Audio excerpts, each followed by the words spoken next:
बेहतर जानते होंगे क्योंकि आप खुद इस सारी चीज़ों को फेस कर रहे हैं। अभी मैं भारत समाचार में एक आतंकवाद मुर्दाबाद अपना परिचय देते हुए बताइए, जो आतंकवादियों ने हमला किया है क्या कहना चाहते हैं? मेरा नाम है डॉक्टर लईक हसन। मैं तकिए वाली मस्जिद दौलतपुरा में इमाम हूँ, इमाम जुमा। और जो आपने पूछा पहलगाम के बारे में, तो ये बहुत निंदनीय घटना है और इसकी जितनी भी मजम्मत की जाए वो कम है।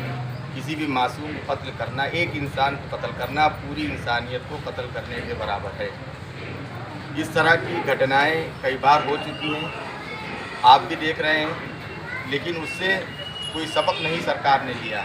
बस लीपापोती, अभी जैसे 5 महीने वो सिंधु नदी के बारे में लिखा कि वहाँ का पानी नहीं देंगे, तो ये लोगों को बहलाने के लिए सिंधु समझौता वर्ल्ड बैंक के डायरेक्टर ने कराया है, इंदिरा गांधी और जुल्फ़िकार भुट्टो के बीच में बैठ के।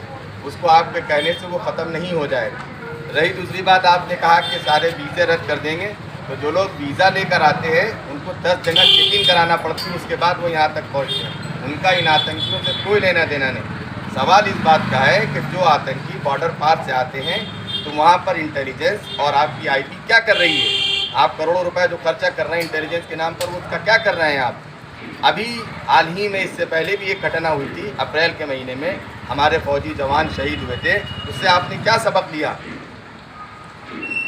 ये आप क्या मानते हैं, कहाँ पे चूक हुई है? सरकार की ये बहुत बड़ी नाकामी है। ये चूक इस बात की अलामत है कि ये जो पैसा डिफेंस पर खर्चा हो रहा है, ये नेताओं के जेब में जा रहा है। अगर डिफेंस पे जा रहा हो, एक कश्मीरी आदमी, अगर आप कभी कश्मीर टूरिस्ट के तौर पे गए होंगे, तो कम से कम 20 चौकियों से आपको गुजरना होता है।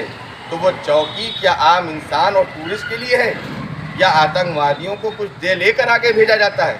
इसका तो सवाल आप हमसे बेहतर जानते होंगे क्योंकि आप खुद इस सारी चीज़ों को फेस कर रहे हैं। अभी मैं भारत समाचार में एक डिबेट देख रहा था, तो डिबेट में बीजेपी के प्रवक्ता शायद शरद या त्रिवेदी नाम था उनका कहना है कि वो फिदायीन थे। फिदायीन का मीन्स होता है कि वो आकर अपने को फिदा कर दें, यानी कि ब्लास्ट कर दें। ये सोची समझी रणनीति के तहत आए थे और इसमें यहाँ के लोकल लोग शामिल नहीं थे। अगर लोकल लोग शामिल होते तो लोकल मुसलमान शहीद ना होता। और आज भी कितने लोग ऐसे हैं, एक मिसाल मैं आपको दूंगा। एक फैमिली राजस्थान की है, वो लड़का कश्मीर का वहाँ शाल वाल बेचता था, उसके घर में आज भी है। मैंने सुबह सोशल मीडिया और एक्स पे देखा कि कम से कम 20 लोगों को वो लोग खाना बना कर खिला रहे हैं। आप लोग कश्मीरियों को बदनाम कर रहे हैं, हालांकि गलती आपकी सरकार की है। सरकार अपनी गलती छुपाने के लिए निहत्थे कश्मीरियों को मार रही है। जो असल मुजरिम है वो बॉर्डर के पार बैठे। क्या लगता है आपको, सुरक्षा व्यवस्था में कोई कमी आई है? सुरक्षा व्यवस्था की ही कमी है। उसमें उन्हीं ने एक बात और कही थी, शरद त्रिवेदी जी ने, कि वो इस तरह के हमले को रोका नहीं जा सकता। What is the means of stop?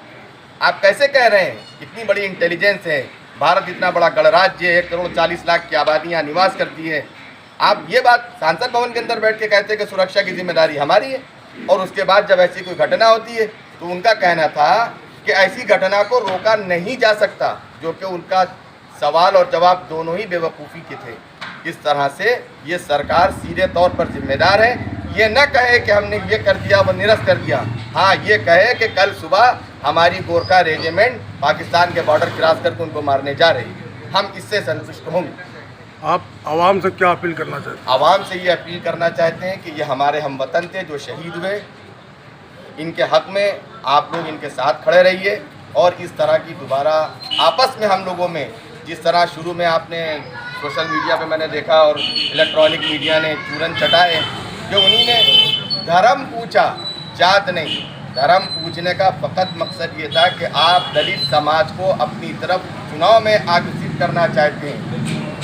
आपने ये सरासर गलत चलाया, कोई किसी का धर्म नहीं पूछा। एक बीजेपी के सांसद ने ट्वीट किया, उस पर लिखा अशहदु अल्ला इलाहा इल्लल्लाह व अशहदु अन्ना मुहम्मदन अब्दुहु व रसूलुहु। मैंने कहा कलमा सीख ले, पता नहीं कब हमको इसकी ज़रूरत पड़ जाए।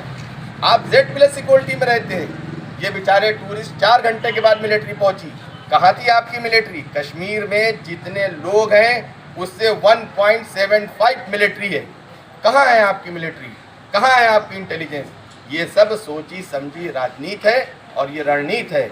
अगर इस तरह, इससे पहले भी आप लोग हमसे बेहतर जानते होंगे, पुलवामा अटैक हुआ था, बेनिफिट किसको हुआ? आप देश के प्रधानमंत्री हैं, आप वहाँ रोड शो कर कर हंस रहे हैं। क्या ये देश के प्रधानमंत्री को ऐसा होना चाहिए? जब पूरा देश गम में डूबा हुआ है, हिंदू हो या मुसलमान हो, सिख हो या ईसाई हो, पूरा देश एक साथ खड़ा है इस घटना के साथ। जो भी लोग मारे गए हैं वो मासूम हैं, और जो ज़ेर इलाज हैं हम ये डिमांड करते हैं कि उनको अच्छे से अच्छा इलाज, कम से कम 50 लाख रुपए दिए जाएं, और घायलों को कम से कम 5 लाख रुपए दिए जाएं और उनका पूरा इलाज किया जाए।